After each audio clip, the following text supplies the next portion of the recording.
మాలశ్రీ ప్రత్యేకంగా పరిచయం అవసరం లేని పేరు. ఒకప్పుడు తెలుగు తమిళ ప్రేక్షకుల కలల రాణిగా దాదాపు 2 దశాబ్దాల పాటు హోమ్లీగా ఉండే క్యారెక్టర్స్తో పాటు గ్లామర్ రోల్స్లో కూడా తనదైన ముద్ర వేసుకుంది. మాలశ్రీ అసలు పేరు శ్రీదుర్గా. ఈమె ఆగస్టు 10, 1973లో మద్రాసులో జన్మించింది. శ్రీదుర్గా బాలనటిగా 34 సినిమాల్లో నటించగా అందులో 26 అబ్బాయి పాత్రలే కావడం విశేషం. మాలశ్రీ బాలీవుడ్ నటుడు అమితాబ్ బచ్చన్కి వీరాభిమాని. అందుకే ఆయనలాగా డ్రెస్ వేసుకుని అబ్బాయిలా తయారయ్యేది. మాలశ్రీ కన్నడంలో టాప్ హీరోయిన్గా ఉన్నప్పుడే తెలుగులో చిన్నారి స్నేహం సినిమాతో పరిచయమైంది. మాలశ్రీ నటించిన ప్రేమ ఖైదీ అప్పట్లో ప్రేమ సినిమాలకే గుర్తింపు తీసుకొచ్చింది. ఈమె తెలుగులో ఎక్కువగా సుమన్తో నటించింది. బావా భావమర్ది, భలే మామయ్య, బంగారు మొగుడు, పరువు ప్రతిష్ఠ సినిమాల్లో నటించింది.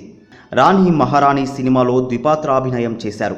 1991లో ఉత్తమ నటిగా ఫిల్మ్ఫేర్ అవార్డు సంపాదించుకుంది. మాలశ్రీ 1990లో కన్నడ టాప్ హీరో సునీల్ను ప్రేమించింది. 1989లో మాలశ్రీ అమ్మ ఓ కార్ యాక్సిడెంట్లో చనిపోయారు.